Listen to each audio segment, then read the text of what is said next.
ว่าสิมาไขตู้กระดานไฟพี่น้องเป็นเฮือนงูล่ะ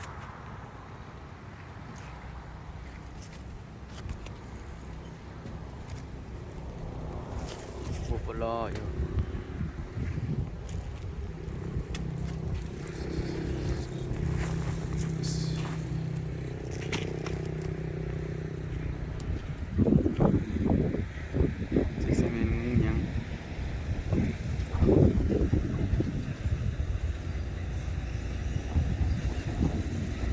เสียวกับงูเสือกเสียวหลังยางเข้าไปใกล้ๆบัดหัวปลออยู่ใจบัด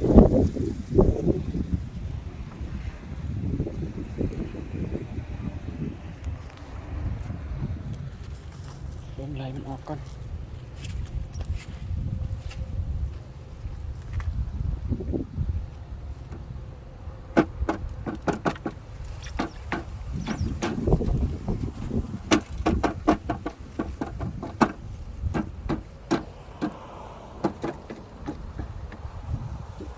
ก็ยอมออกเลยแห่งเข่าไปครับ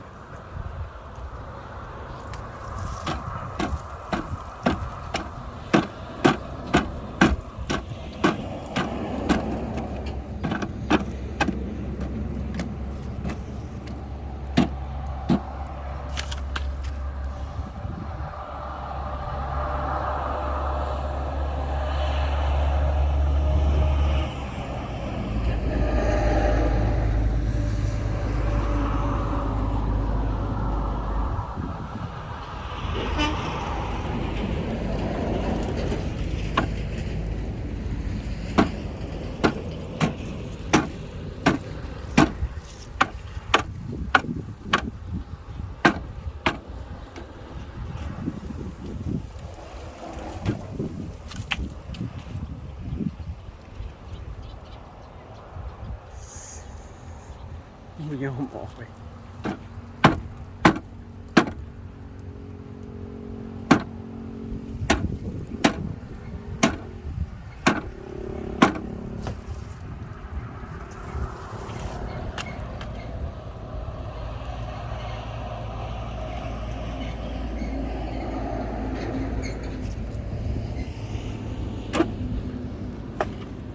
เฮ้ยนี่ได้ปะบกาสิเขาไปไขสำแล้วไงย่านเป็นงูมีฟิตย่านเป็นงูมีพิษโอ้ยเสียหายแล้ว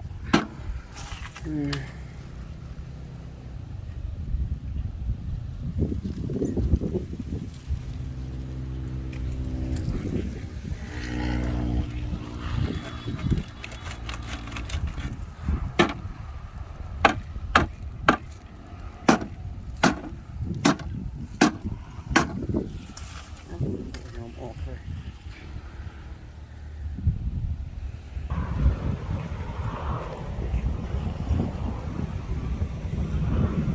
เคี้ยวเลย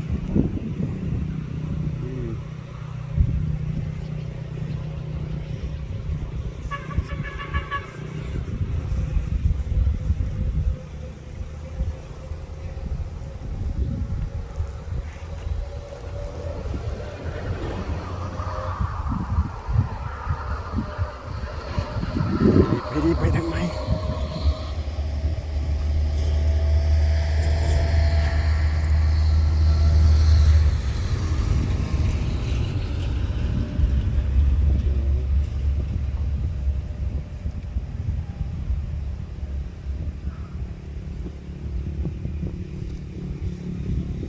จึงนี่แหละ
ก็สิบ่มีอีกตัวที่สอง